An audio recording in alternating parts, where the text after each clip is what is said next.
Hi, welcome to Blessed Insights. I'm your host, Maddie, and I'm so glad you're here. This podcast is all about faith, encouragement, and real talk, helping you grow closer to God and walk in His purpose for your life. You can find Blessed Insights on Podbean, YouTube, Apple Podcasts, Spotify, and Facebook. So be sure to like, share, subscribe, and follow to stay connected. And if you ever want to reach out, share your thoughts, or suggest a topic, email us at asalwaysstayblessed@gmail.com. We'd love to hear from you. Now let's dive in.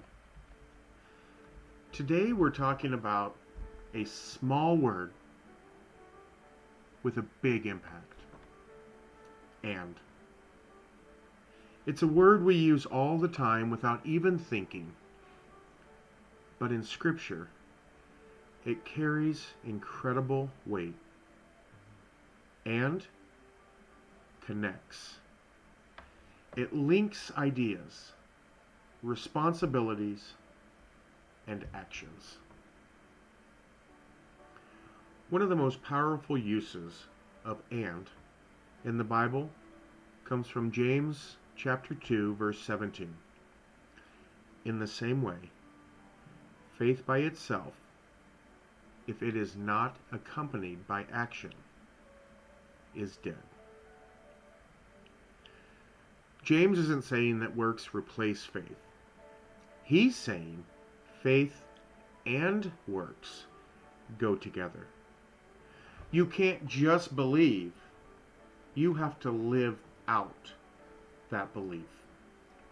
So today, we're going to explore the power of "and" through Scripture and biblical story, a real-life missionary example, and how it all connects to Lent.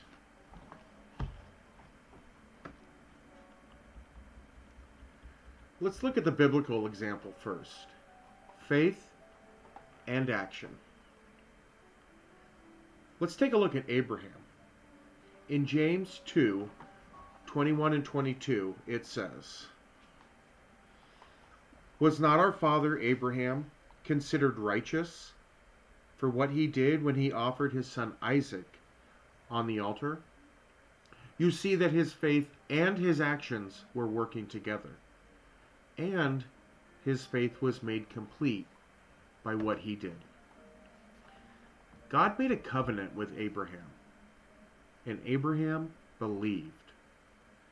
But his belief alone wasn't enough.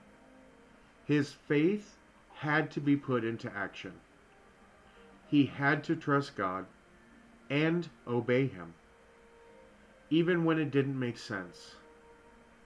And because of that obedience, he became known as the father of faith. Or think about the Good Samaritan in Luke chapter 10, verses 25 through 37. Others saw the injured man and may have even felt bad for him.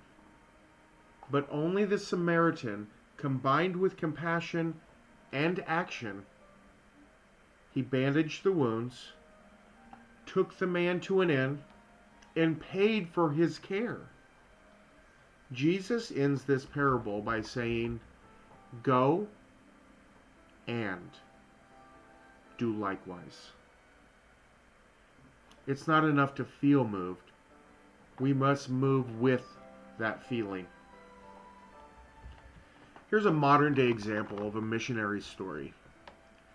Let's bring the world this idea into today's world. There was a missionary named Amy Carmichael who traveled to India in the early 1900s. She didn't just preach the gospel, she lived it. She saw young girls being sold into temple slavery and knew she couldn't just pray about it. She had to act. Amy founded a home for these children, rescuing hundreds and raising them with love and faith. Her work wasn't just about talking about Jesus. It was about being His hands and feet. She once said, You can give without loving, but you cannot love without giving. Her faith and her works went hand in hand. So what's our connection to Lent here? Lent is a season of reflection and action. It's a time to examine our hearts and live out our faith in tangible ways. Think about Jesus in the wilderness in Matthew 4, verses 1 through 11. He fasted for 40 days and resisted the enemy's temptations. He didn't just think about obedience, he walked in it. Lent calls on us to do the same thing, to pray and serve others, to fast and give generously, to seek God and act in love. Faith and works, belief and obedience, that's the power of and. So let me ask you, where in your life do you need to put faith and action together? Maybe God is calling you to serve, to give, or to step out in obedience. Whatever it is, don't just believe. Live it out. Thank you for joining me today. If this episode encouraged you, share it with someone who needs to hear it. And before I go, I'd like to share with you that April is Second Chance Month through an organization of which I am part of called Prison Fellowship. Prison Fellowship serves incarcerated individuals, and I am a teacher in a prison with those incarcerated individuals. And Prison Fellowship celebrates April as Second Chance Month.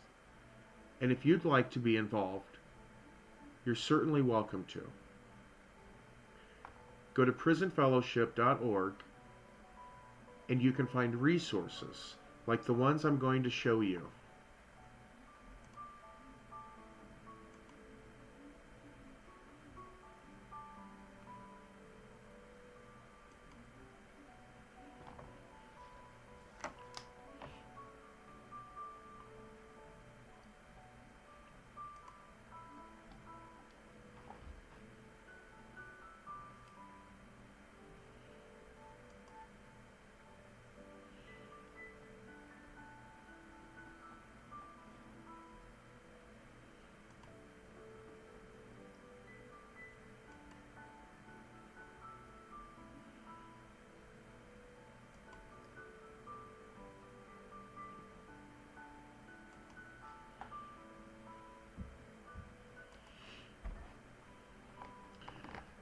Friends, you can make a difference.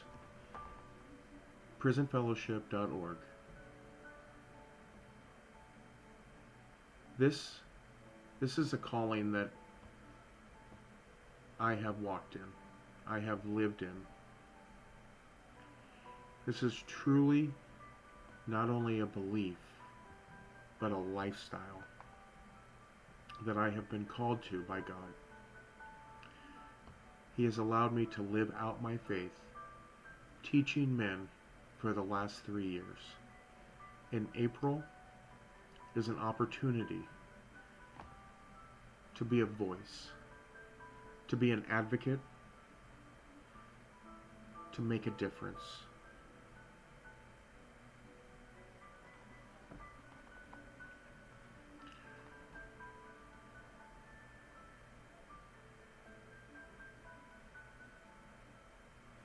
Help us make a difference. And as always, stay blessed. and have a great day on purpose. I love you all.